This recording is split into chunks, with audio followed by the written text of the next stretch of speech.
Hello,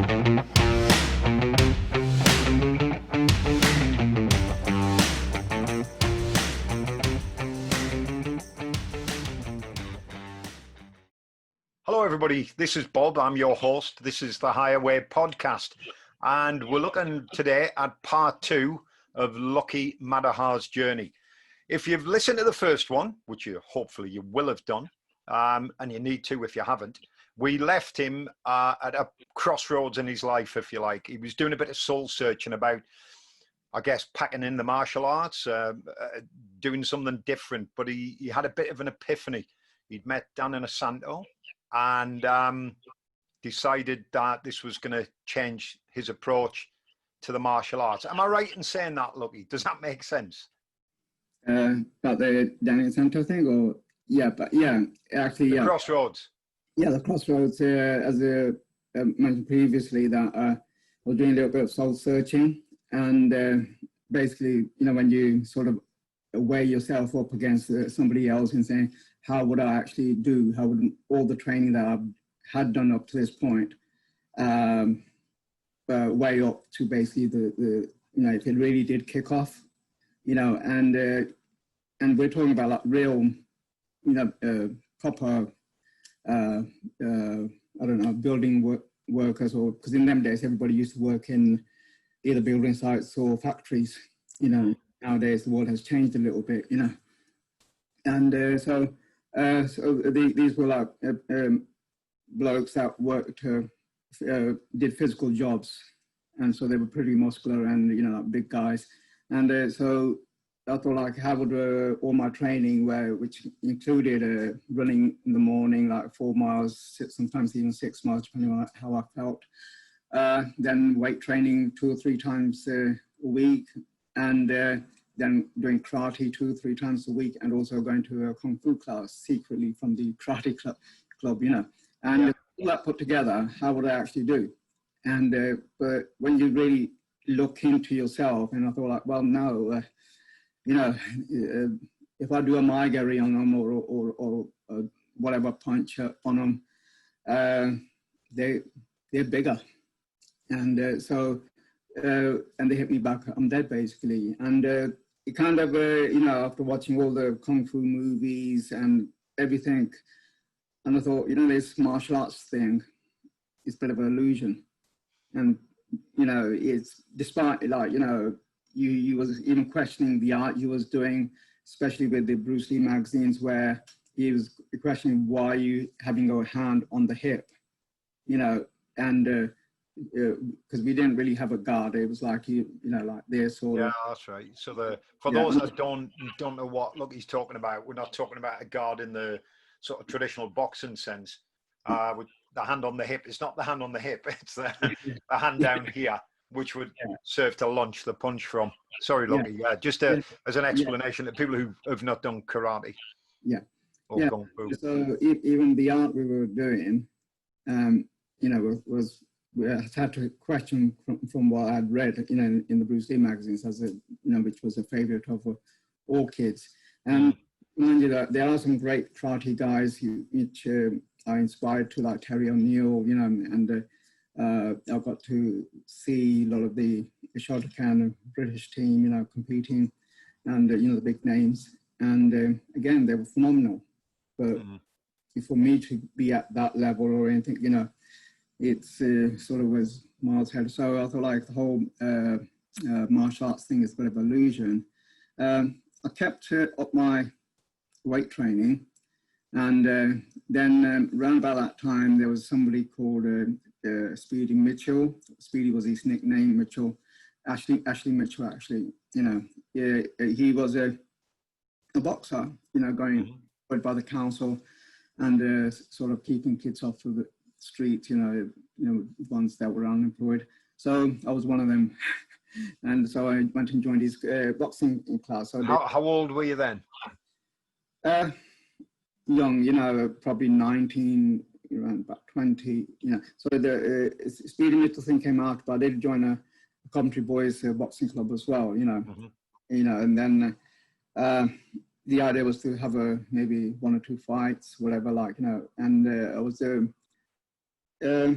I don't know. I went to the club. I was getting better off some guys and then not doing so well against the others, you know.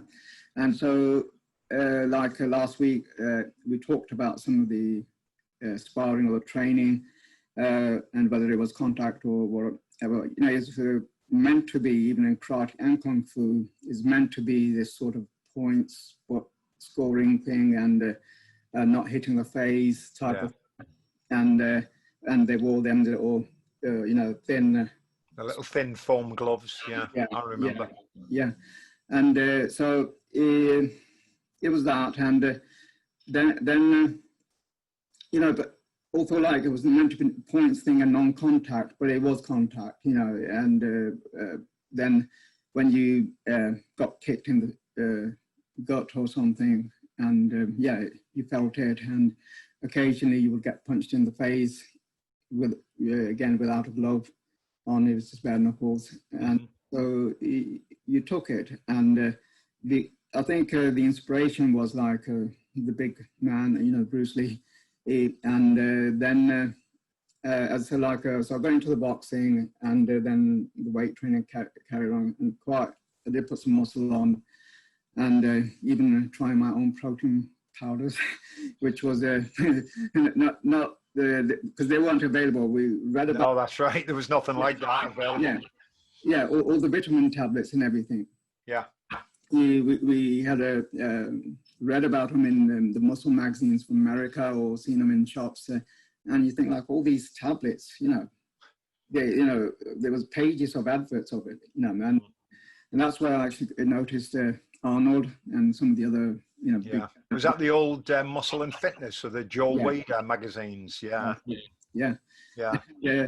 I did buy a couple of them, and it had mixed views of it. I bought it because I thought, how could somebody be this big, you know, muscle wise, you know, is these massive arms, and nothing to do with steroids, of course. You didn't know what it was. And I think I took it to school, and I took it to school, and the guys, you know, who were like above my group, and the more intelligent guys, you know, and they would go, oh yeah, they're all like on the tablets and this and now on drugs, and they all die when they're around about 30 years old. Yeah. And I said, well, how come they die then? And you know, too much pressure on the heart. And after a few days, I went back to him. I said, well, no, if the heart's pressure, if it grows like the muscles do, the pressure's outward, not inward. You know, the muscles grow outward, not inward, like, you know. So anyway, I thought, okay, at least I had a viewpoint before I didn't even have that, you know, the confidence thing. And yeah, that's how I came to know about Arnold and muscle, you know, things. And then I was still into martial arts, and I didn't actually stop training completely. But my heart wasn't really into it, you know what I mean? And then down in Center, I saw a flyer of, you know, basically his flyer that he was coming to Birmingham. Yeah. And then I thought, well, I've got to go see the man who taught Bruce Lee and the nunchucks. And that was my favorite weapon at that time. Yeah, yeah. And he impressed me, well, immensely, because some of the things that he was doing, you know, and while he was talking. And it was something like almost a link, something from reality, a link in between what was happening in the movies. Yeah. It's a bit more than what we were doing in the classes, well, actually a lot more. And then obviously not quite what was happening in the movies. Mm.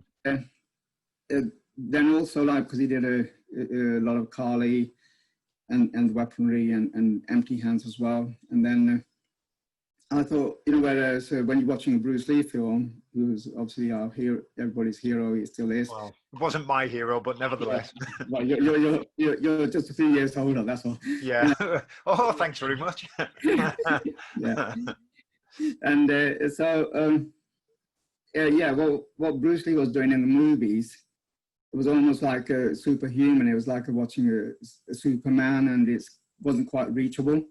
Yeah. But then when you saw somebody like Danny Santo, although what he was doing was phenomenal, and I do remember saying to myself, I thought, I can deal with that. You know, that I can learn that. And and like all these arts, like Kali, Jeet Kune Do, and even Muay Thai to an extent, and a few others like Salat, none of them were available. No. In them days, you know. And especially Kali. Well, they were, but you had to go to the northwest of England.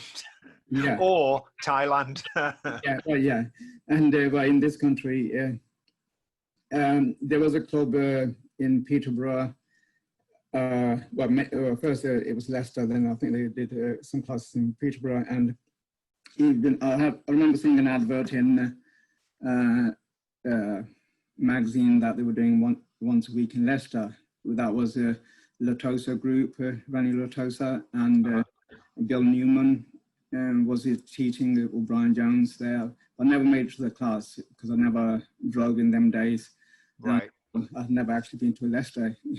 No, okay. So, and it wasn't like Birmingham, because Birmingham was quite easy to reach from Coventry, just on a train, and yeah. And you're in Birmingham. But Leicester was a bit of a detour. You know, I had to go to Birmingham first, I think, then to Leicester. Oh, right, yeah. Mission. And so I never made it to the classes. And but then from the magazines and from the books and even the 8mm films, I bought them. And because I made my mind up, I thought that's what I need basically in order to able to reach my goal of able to defend myself, you know. And so yeah, so I was you know, I got the Angel Cabala's 8mm films, and Danny Santo's, well, it was actually Bruce Lee's nunchuck in action, but it was Danny Santo who was demonstrating in it.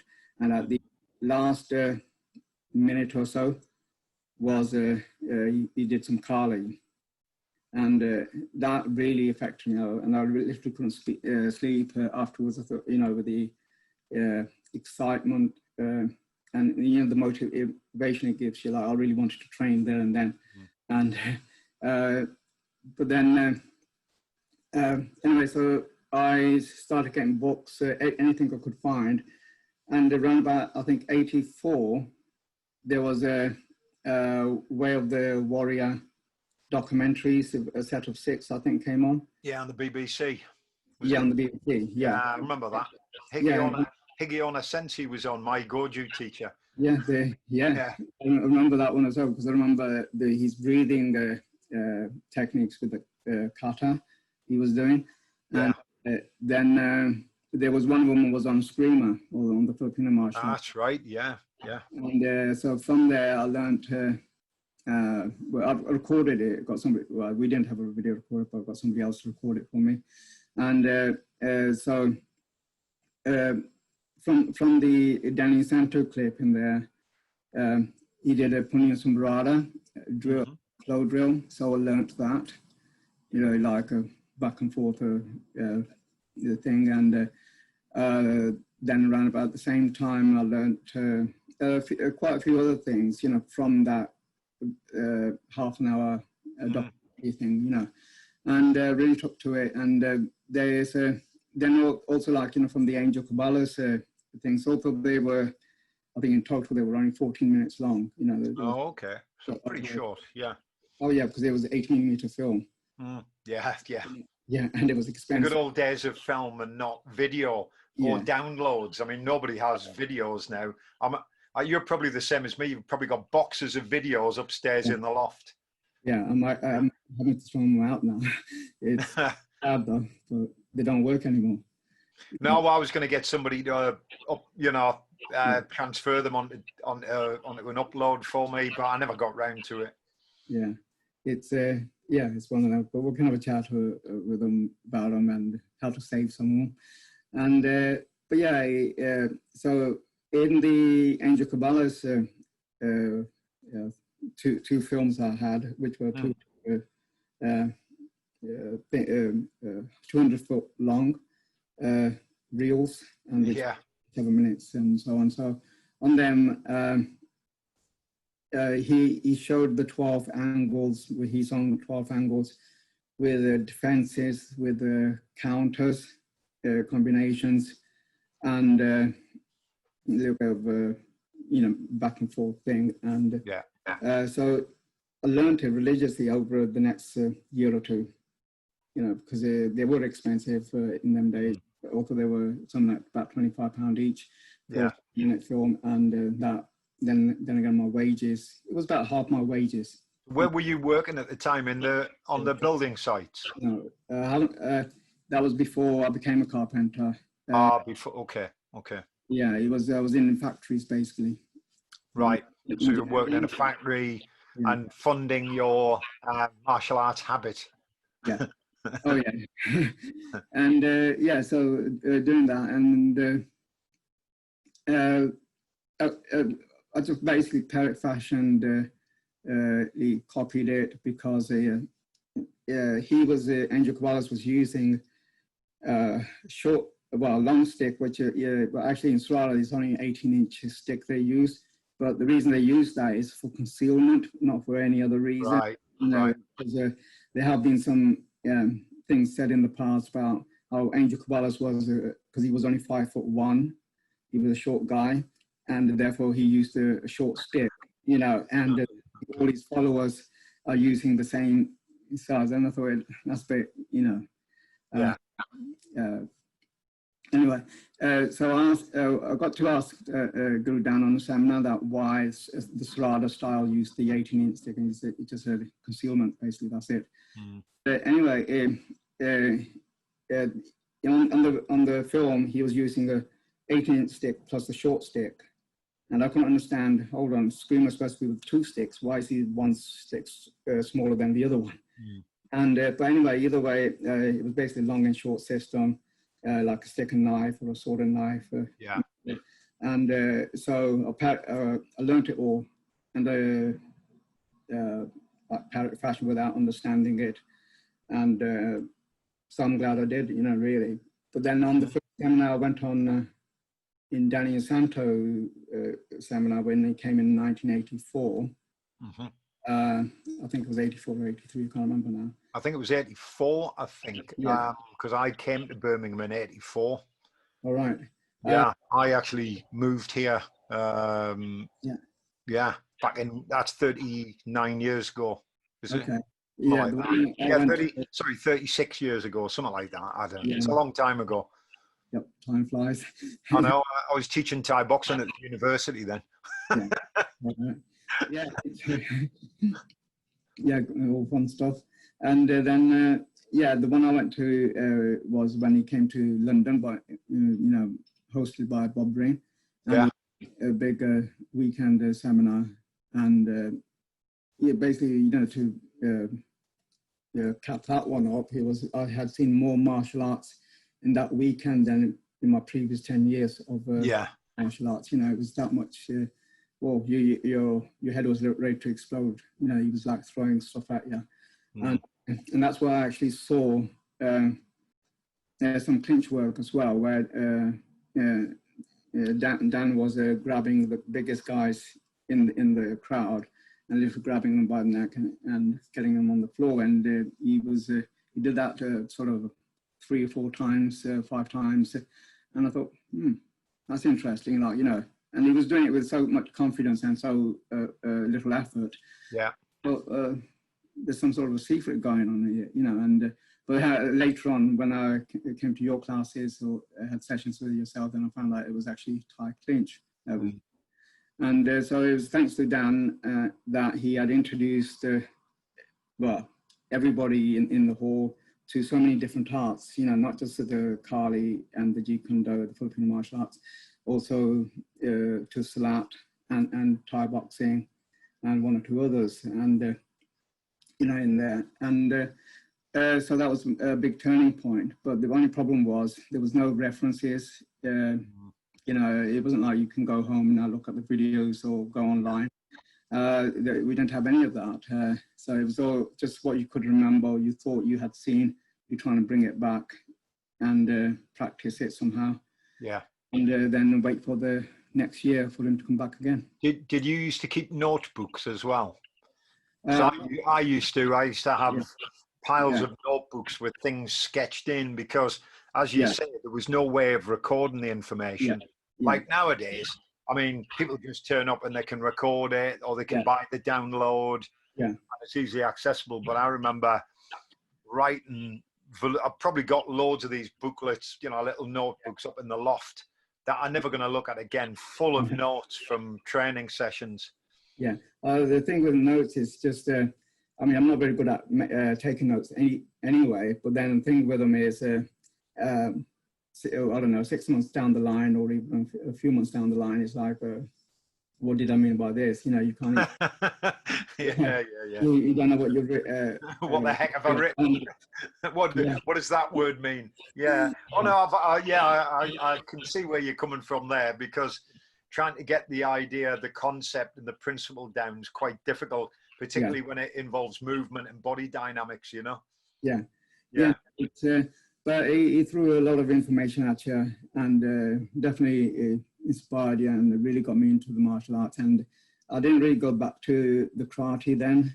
After that, I thought, like, you know, whatever I've got, I'm going to just train it. And so I started a little group with my friends, you know, just partner off with me, like didn't charge them or anything, and just to go through the material that I could remember. And that carried on for the first 2 years or so. Right. I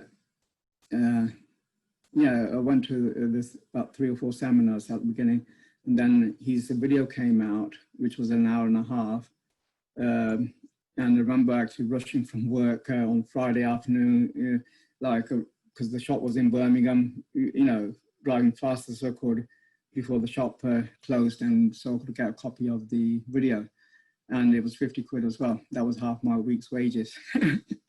Yeah, they were expensive, weren't they? Yeah.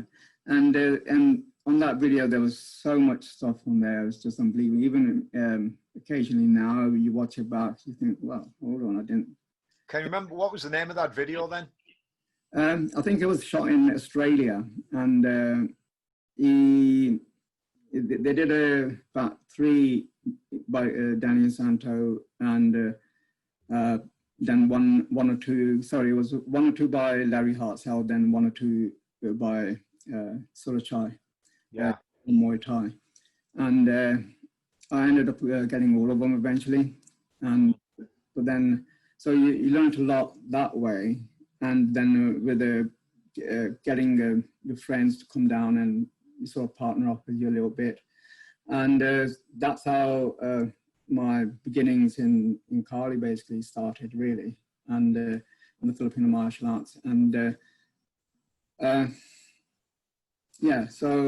carried on with the boxing, because on it was more stuff with the gloves on now, and then even hired a hall, tried to, I think after about 2 years, Bob Breen gave me a letter that I could start a little group up here. Oh, right, okay. So you had some sort of like validation to... but it wasn't just difficult or anything. It was just, just sort of like an authority from someone. Yeah. At that time, he was calling his thing modern combat. Yeah, because Bob Breen was from Waddaroo originally, wasn't he? Yeah. And it was that thing, and then we carried on with that as much. But then I kind of became unemployed, and my work was kind of a bit sporadic here and there, like as a carpenter, because from the early 80s, I became, all the factories started to close down, so I had to retrain myself in carpentry. And because prior to that, I used to, if I lost a job, I used to just go, my way of finding a job was just knocking on doors. Yeah. In industrial estate. And so just, and on one place I remember just knocking on doors, all right, open up, and then any vacancies, mate, you know. The guy goes, are you a carpenter? I goes, no. He goes, well, go to college, do this course, ask them for it, and then come back when you've done it. Oh. And so after 3 years, in the guy's face when I knocked on the door again. I've done it. You remember, yeah? I told him about it. Yeah. He goes, yeah, he was a bit gobsmacked. I bet. Yeah, I got an interview of him. And but then he offered me £25 a week, and which was really low, like half. Yeah. Yeah, basically less than half what I was. Yeah, exactly. That's pathetic. Yeah. Yeah. And like I was apprentice wage or something stupid. And so by then I was married and with a kid as well. Right. Yeah. And I thought, well, it's not feasible for me, and thanked him for it anyway. And then anyway, I carried, you know, that was another thing I had to persevere, like earning a living. And so bit by bit, I had to fight that battle, you know, getting each job I went to, got a little bit more money, then finished that one, a little bit more experience, and then I could ask for more money like that. Yeah, of course, yeah. Yeah, and then plus getting a house, had to sort all that out. Mm. I got a house, bought a house when I was 24. Right, okay. No furniture. And After you go mortgage round your neck. Yep. And 2 kids. Yeah. Yeah. Is you have to do that to really do up the whole house and everything. You know, got into that a fair bit. Then the martial arts came back more and more. Also, like I was still training as much as I could. Yeah. I did actually the first set of videos I saw were in an American magazine. Mm-hmm. It was 3 sets of screener videos. Oh, okay. Yeah, and they were from America. And then I thought, he saved up some money, you know, it was something like £160 in the end. Right. It was literally about 3 or 4, well, yeah, 3 or 4 weeks' wages. Yeah, that's a lot of money, isn't it? Yeah, and they sent it to America, post order, and I didn't get anything for about 3 months. Occasionally I would ring them up. I'm speaking from England, you know, with an American accent, and but because they had to convert it, it took them so long. They goes, look, just pick any other video, right, and we'll send it straight out to you. And I've got because the different formats on in America. Yeah. There's PAL and NTSC, wasn't there? I think something like that.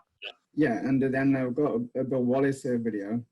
All right, Bill Wallace. Yeah, on stress. Ah, that's funny. I was talking to somebody about Bill Wallace the other day. Yeah. Yeah. I remember meeting him in Birmingham. You met him as well, I think. Yeah, it was his. Attended his seminar. First came down in 1979 or 1980, and that was in Birmingham again. Yeah. As well, I saw a master scan as well doing scan. Yeah. Yeah, you know, he did the usual. Yeah, jumping, spinning back kicks, kicking apples off swords, lying on glass, walking on glass. That's it. Yeah, very impressive demonstrations.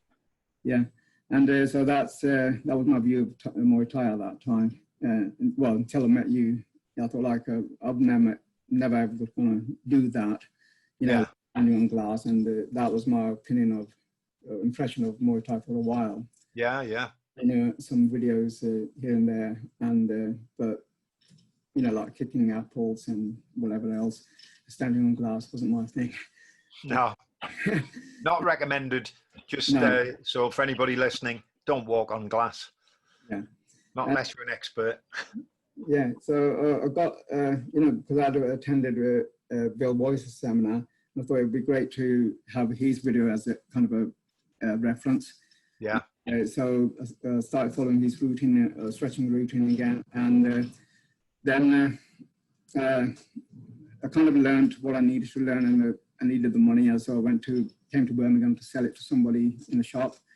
And, so being business-minded, he started a company out of that. I won't mention it. Yeah, whole company went on for years.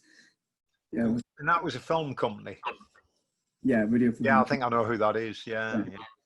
And I mean, nothing wrong with it. I just sold him the film, and he sort of paid me for it, and I was chuffed that I sold it, and so I spent the money in his shop, and then afterwards, oh, okay, now we can buy them from England, the same videos. Yeah.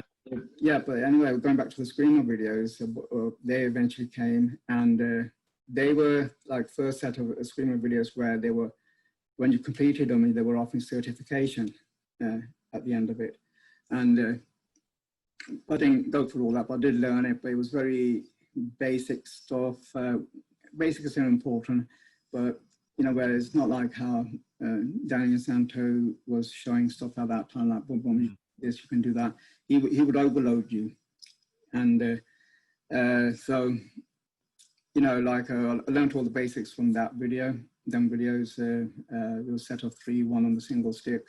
Yeah. I think 2 hours of it, and then another one on a double stick, and another one on a stick and dagger.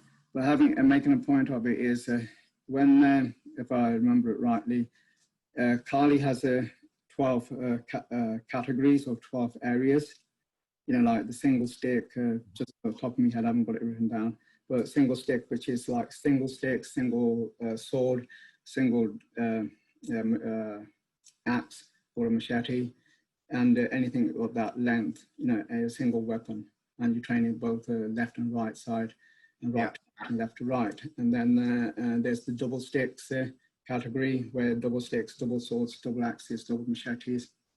Then there's the long and short, which is a very versatile area, where it can be a single stick and dagger, a single stick and a shorter stick, a single sword and dagger, axe and dagger, even a whip and dagger, where the flexible weapons come in, and shield and sword.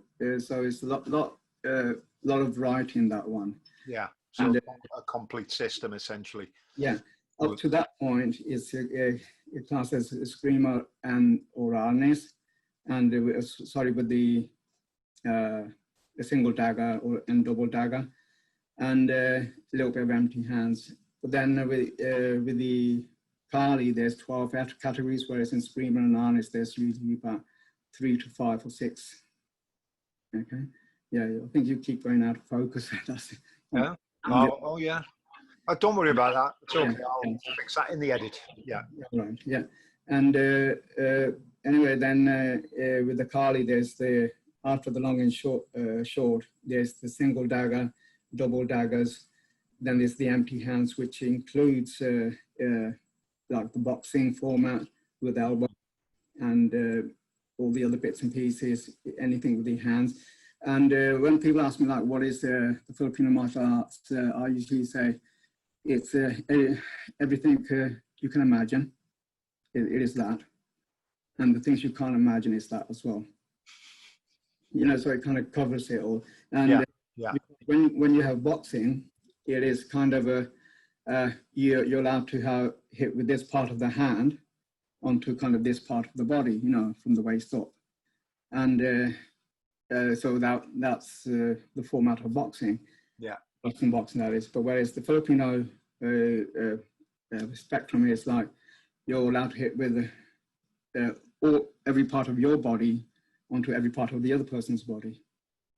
And it includes like eye gouging, fish hooks, and which are illegal in taken out of even the UFC and MMA, headbutts, you know, biting, all the so-called dirty tricks.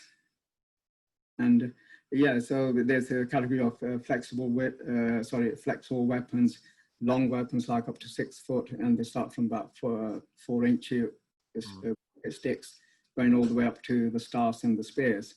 And flexible weapons can be like the nunchucks, the whip, the handkerchief, the scarf, the sarong, and a few others, the belt, you know. The thing is with, because people have been listening to this and going, how on earth do you learn all of those different things? The fact is, they're all trained with a universal principle underlying them, essentially. Yeah. So you're using the same principles with a variety of weapons, aren't you? Yeah. Yeah. You know, everything you learn with the singles stick goes into the double sticks, and the double, everything you learn in the double sticks is applied in the long and short. It's not like separate. The thing is, what Carly, as mentioned last time, means body motion. Yeah. You know, the words commonly, you're learning motion. You're not necessarily learning the weapon. No. Yeah, you are learning the weapon, and the weapon is for two reasons: where it's where you actually learn to use the weapon, and also it builds attributes. Just like you go into a gym, start lifting weights to build your muscle. And in this, you develop sensitivity, awareness, explosiveness, coordination, and so on. And you develop them by using weapons, basically. Mm. Yeah. Can I just open a window here? Yeah, you've gone open window. So look, he's gone off to open a window. It's obviously hot where he is. It looks like he's in the gym as well. That's the office in the gym in Coventry.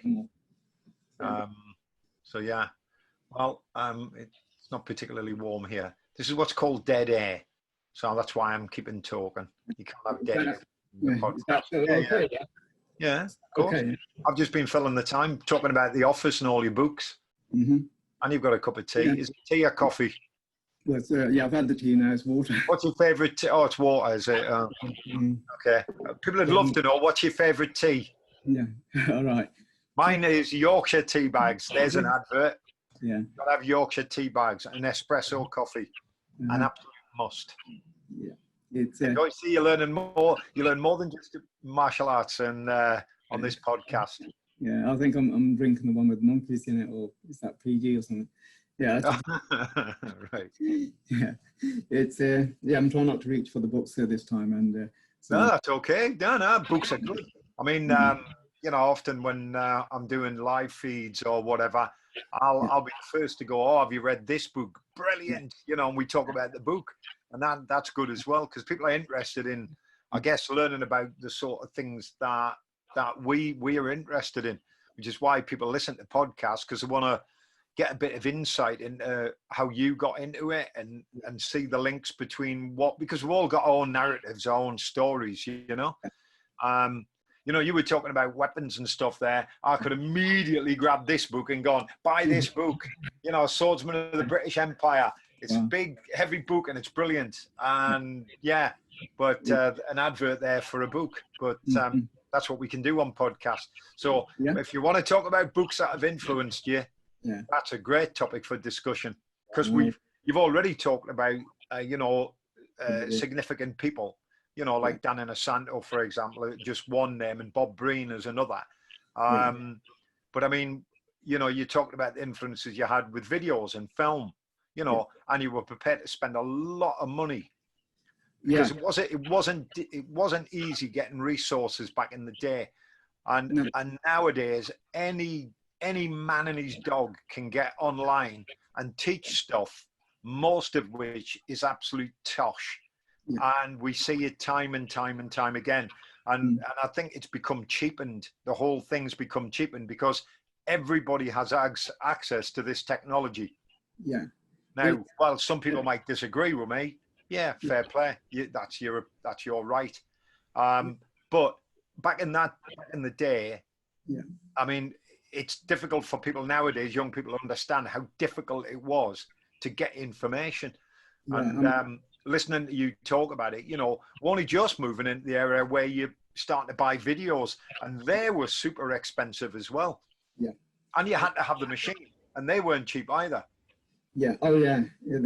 But we forget about that. You know, video machines were very expensive when they first came out. I remember.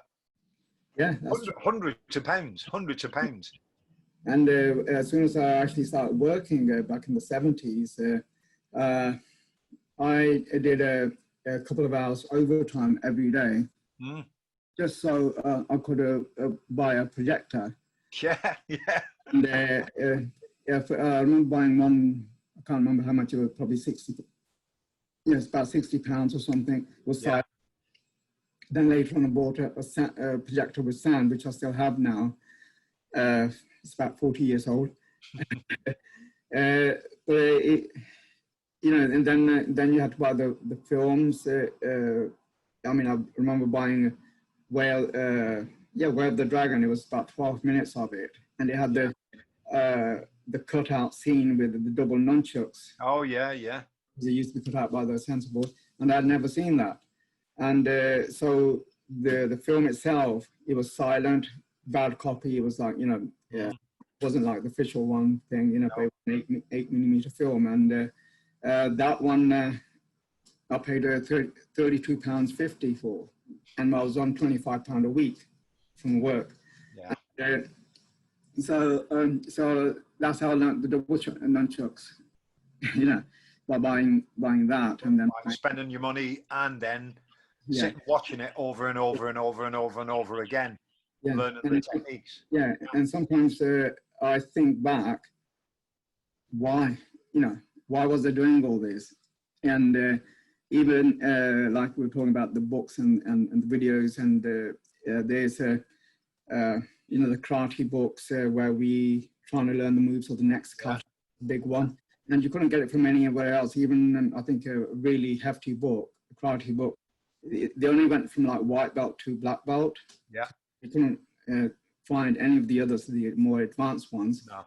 And and there were little tiny black and white pictures in the book, so you had to make sense of them. But now I think in one of the places I went into this shop where I picked up a whole Shotokan syllabus. 3 DVDs for £5.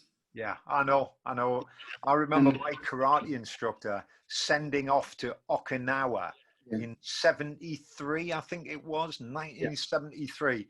He sent a letter, an old-fashioned letter to Okinawa, to Weichi, Kanbun Weichi, and Kanbun Weichi sent him the whole of the Weichi Ryu syllabus, but it was all, if I remember rightly, on paper stapled together.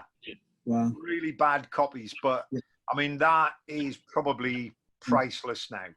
I mean, to a Weichi Ryu guy, because that's all you could do in those days. You had to hope that people would send you the information. Yeah. And luckily, and the great thing about, I think, in those days, if you showed the same level of obsession as the people you were obsessed with, they would usually just send you stuff for free in some cases. Yeah, that's nice of them. Yeah. And I was always surprised at how a lot of the martial artists I knew were prepared to give the stuff away. Yeah. It wasn't like the United States where it was essentially, it was very much a business in America back in the 70s. And we've only recently sort of caught up, with all of these academies and obviously online teaching and training. Yeah. I think that's why you're getting a lot more schools springing up everywhere, because now they're more financially viable. Yeah. And, there's money to be made in it. And remember, there's somebody coming into my class not too long ago. Yeah. And he goes, "Oh, we been here twice, loads of times. It's always locked. So you found me now." And he goes, my dad's had to ask you if you did nunchucks." I said, "Yes, we do. But why do you want to learn nunchucks?" And he goes, "Oh, my dad says there's lots of money to be made from them." That's it. And he was straight out. And they I won't go into them more and more. It's I tell you further stories. And but they came. I said, "Tell your dad to come down and have a free lesson."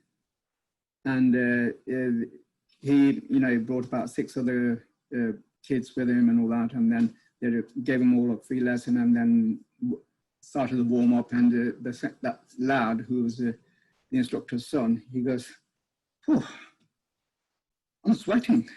And I just said, "What's the matter now? You never sweated before?" He goes, "No." And I just said it as just nothing like, and he sort of, well, yeah, he literally never sweated, and yeah, he's one of the instructors, you know, and so as I was saying, like the martial art is becoming cheap, it's more available, and you're getting, dare I say, like mat dojos and cowboys coming into the industry. The martial arts, I feel, has a lot to offer to everybody. I mean, I know what I got from it, and that's why I'm, you know, always willing to share it with other people and trying to, you know, yes, got to do it, you know, because it will do you a world of good. If you can achieve this, it's like sort of sense of achievement. Yeah. And you know, then whereas if you're just doing it purely for the money, it's you know, I don't know, it's sort of, I don't know what to say about it. It's just no, I mean, you've got to make a living to pay for the gym and things like that, and that's to be expected. You know, if people want to train with good facilities and have the best instruction, there's nothing wrong with paying for it. But there is, when the standard, there's no quality control, and because there's no legislation in this country, any man and his dog can set up a martial arts club and call it whatever they want. And become the, you know, and say they're the founders of this school. They can create their own lineage, if you like. And beginners are none the wiser, are they? You know? Yeah, it's the problem is they, I forgot what I was going to say now. It's, Sorry, it doesn't matter. It's old age. And, it is. It's in a sense, there's nothing wrong with making money, as long as you're actually sincere about it, what you're teaching, and then also it's kind of you know, like, as I said, like long as you're sincere about it. I forgot again what I was going to say, so it doesn't matter. Let's go on to another subject. It's well, I think we're talking about, well, we have been talking about, you know, McDojos and it's flavor of the month, when people are teaching flavor of the month, rather than what they're trained in. You know, the most popular art, and that's where it goes wrong. If you know, if somebody is actually trained in whatever they're trained in, and they're teaching that after so many years, that's great. But if somebody's just teaching it because it's popular at this, you know, in this month, then next month it might be MMA, then the following month it might be Kali again, or Muay Thai, whatever. That's right, it moves backwards and forwards, doesn't it? There's like trends. And I mean, I know there's instructors out there, and I've met quite a few who are just certificate collectors. They go out, get their instructor certificate, and then that's it. You never hear from them again, you know? And you think, well, hang on a minute, you know, you've only been doing it a couple of years. You know, you need to have constant monitoring. I mean, I've been doing martial arts all my life, like you, 50 years, and I'm still open to other people's ideas. And if I can learn something new, I'll adapt it and I'll adopt it, to the point where some of my lads had spent time in Thailand and they'll come in with something new, and I'll be like, right, okay, let's all learn that. Sadly, people buy into this idea. I think that, I've got my certificate, I now know what I'm doing. When in fact, and I think you said this as well in the first podcast, you know, once you get your black belt, that's when you start to learn. That's actually when you start to learn. You've now, you take the L plates off and you're ready to actually do some driving, you know? It is. I mean, I remember talking about certificate collectors. The very first private lesson I ever did, you know, was somebody asked me if I would do a private for him. And I was chuffed, you know. I was working at that time on building sites, and then Sunday I went to his place rather than him coming to me, you know. The eager I was. And then I only charged him £5, and it was for about, you know, there was no time limit. I did it for three or 4 hours. And the first half an hour, when I went to his place, he spent first half an hour showing me his collection of certificates, because he'd been doing martial arts for, you know, since 1964, I think. You know, he started with my instructor, Rick Jackson, at the same time. as white belts together. Ah, right. Yeah, so look where Rick Jackson is, like one of the best in Europe, and the other guy was having privates of me, and I met him just recently, and nothing's changed. No, no, it is strange. I mean, I've never had an interest in collecting grades and certificates. Yeah. It's just, I don't think it proves anything. I've seen so many people with certificates, and then when you watch them, you think, okay, oh dear me, oh dear me. You need to train, and I've heard all sorts of arrogant claims from people, from people who've only been doing the martial arts for maybe 6 or 7 years, and they'll turn around and say, "Oh, how come you're only this grade?" Yeah. I've only been doing this 7 years. I'm a 5th dan. You go, right, okay. I think you need to look at the organisation who give you the grades, mate. Yeah. And things are cheap now. People are given grades because they're prepared to pay the money. Yeah. Yeah. Yeah. So I mean, there's got to be a point here, because you were. If we just bring it back on track a minute, because obviously you were working, you retrained as a carpenter. Whilst you were working, obviously you had a growing family, you had a mortgage, a couple of kids, taking all your time, obviously to look after them and pay your bills and teach a small martial arts group. And I obviously I did the same thing. But there then comes a point when you go, you know what, I want to do this full time. How did that come about? Okay, a few years after that, because the first time I tried teaching classes, basically, what I'd learned from the seminars, and I went to a few workshops in London with, Bob Breen was holding them once a month. And so basically collecting material here and there and everywhere, from books, videos, you name it, and, going to the workshops and the seminars. So that's how I built myself up and training a lot on my own because there was no facilities. He said I did open up a club.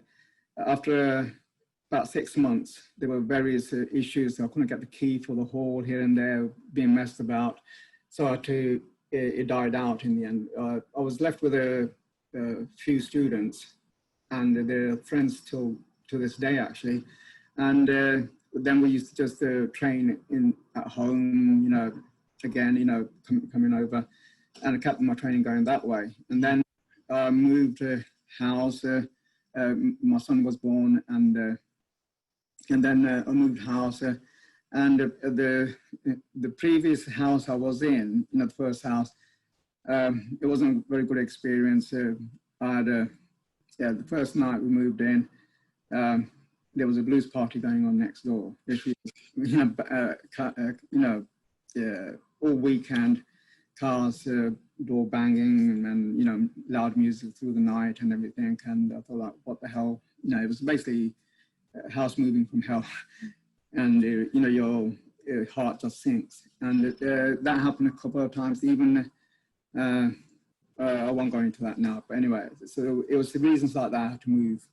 And that I got my new house, and then I built a garage in there. It was partly garage as well as the training facility.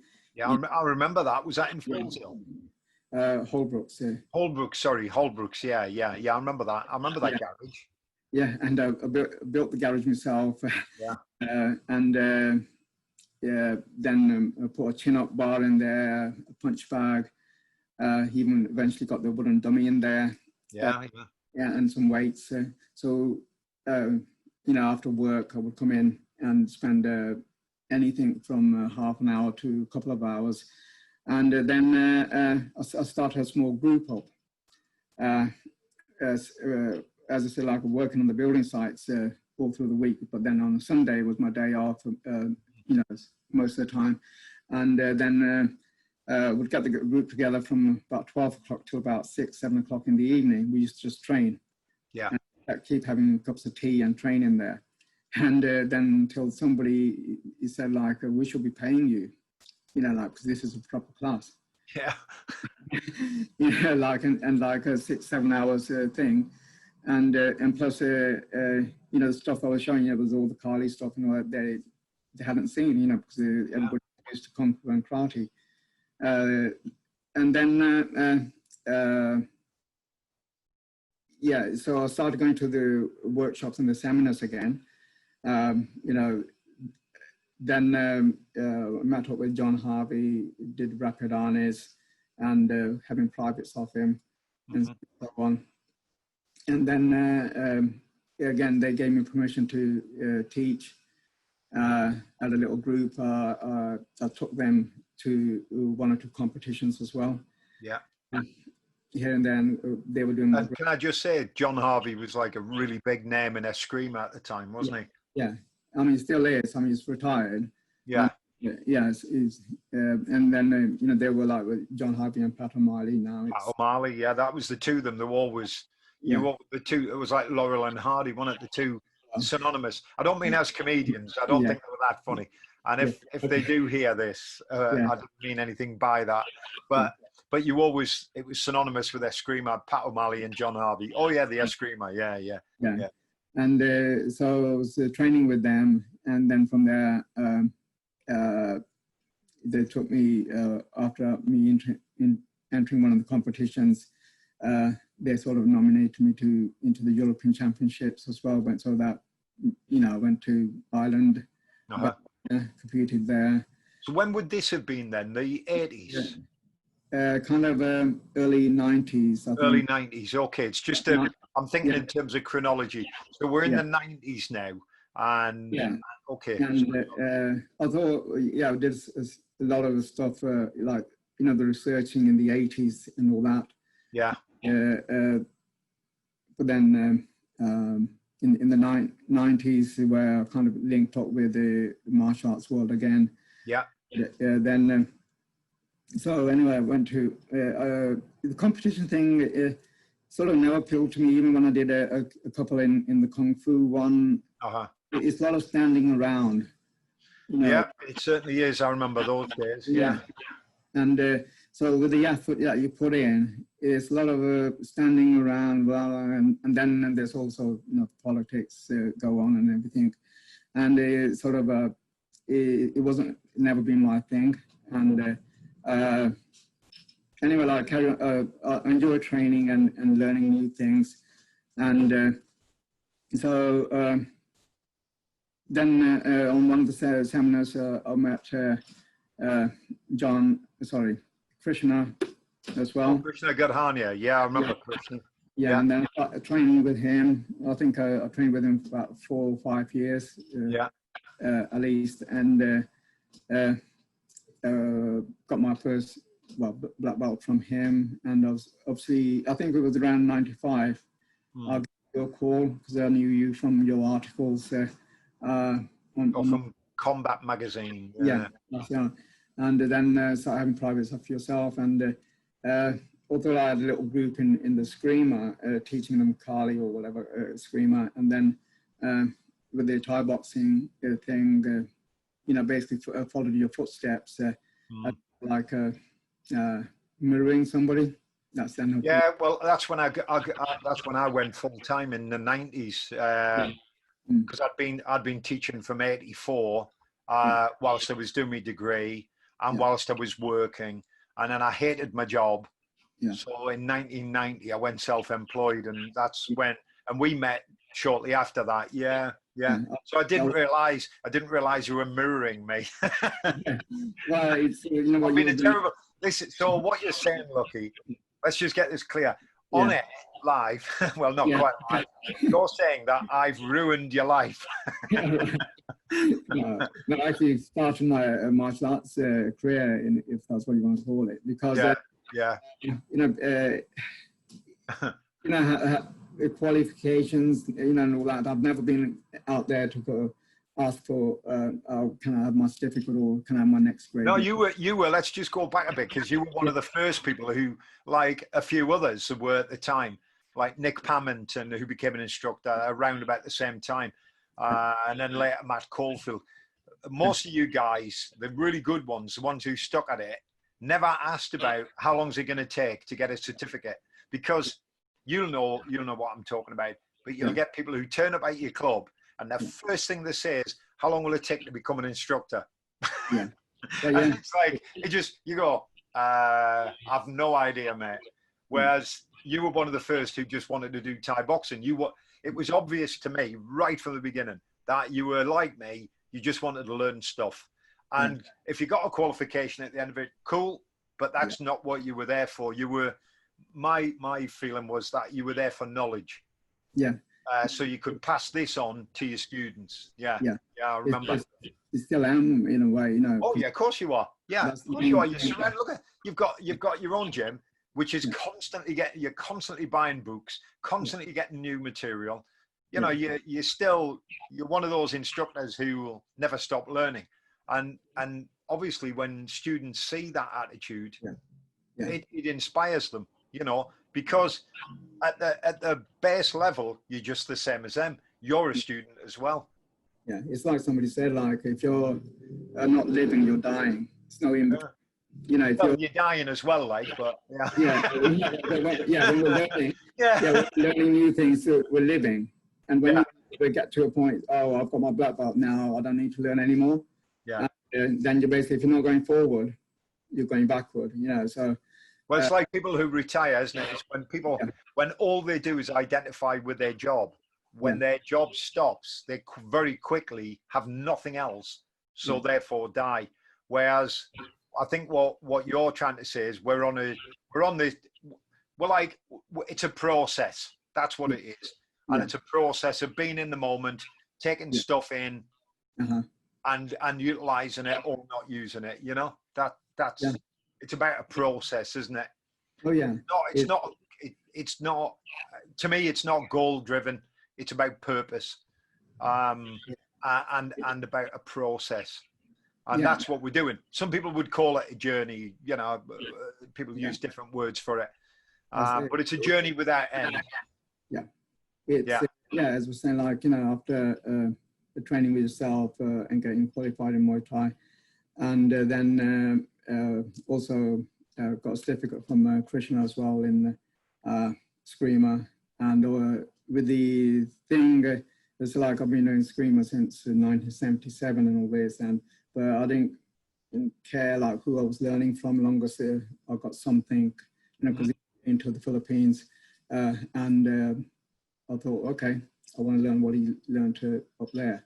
And then I felt like I was still working in a factory, ended up. You were still working when you met me, weren't you? Yeah. Because you were teaching as well. And I remember you said your garage, because I came up to your house on a couple of occasions. I think we might have even done privates there. I'm not sure. Yeah. I can't. I think we have, and we're doing all that, and then it was you know how like you have better security from your work, you know, because at the end of the day you're getting a wage packet. Yeah. At the end of the week, and it was very hard to let that go. Well, what I was going to suggest, right? Because we've done an hour now, right? So it's gone pretty quick. Okay. So this is a really good end point where we can pick up for part 3. Yes, boys and girls, ladies and gentlemen, there is a part 3 of this is how long he's been doing martial arts. It requires 3 parts, or maybe 4. I don't know. But we've reached a point where it's the mid-90s. You're getting to the point where you're thinking, oh, I want to do this full time, I think. But like you said, there's that security of having a job. And of course, having a family. Because I remember Pindy at that time, I met him and he was tiny then. I mean, he's huge now. And how old would Pindy have been? 4 or 5 maybe? Yeah, he was about 4 or 5. I remember actually. I remember him completely. I met him. I mean, I remember, I think I've still got pictures of some group shots Yeah. And there he is at the front, Mm. you know, about that big, tiny. and he was obsessed with it as well, wasn't he? Yeah. Yeah. It's So, I came for a private with yourself to Birmingham, and I yeah, was hitting him, and so he sort of sat in the gym. yeah. It was pretty good actually. He just like sat there, and I Oh, he thought, was really good because sometimes when people used to bring their kids in, their kids used to just run around. yeah, And it was a bit of a distraction, not to me, because I think kids are great. Yeah. But the person, yeah, the dad or the mother could never concentrate because they were. And I used to say, "Oh, just leave them." But no, Pindy would just sat there and watched. yeah, taking, Remember how good he was. That of course changed as he got older. You know. yeah, Of course, let's go into that. he's going to hear this, but hey, you know, he could clip around the ear and he'll laugh at that anyway because you know he knows I would. Yeah. So what I'd like to do, Lucky, let's finish there Okay. and let's pick up at the next one at the point where you're starting to get another crossroads, I guess, because you're going to go, what am I going to do now? A bit of soul searching. Can I leave work? You know, my family's still young. I've got to earn money. Or am I going to be like that crazy Geordie bloke back in Birmingham who doesn't seem to give a hoot about money and is careering off in different directions with Muay Thai? So I'd just like to say thanks again, Lucky. This has been really good. The journey continues at the next one. Yeah. All right, Lucky. So, yeah. So, what cap? Yeah, thank you.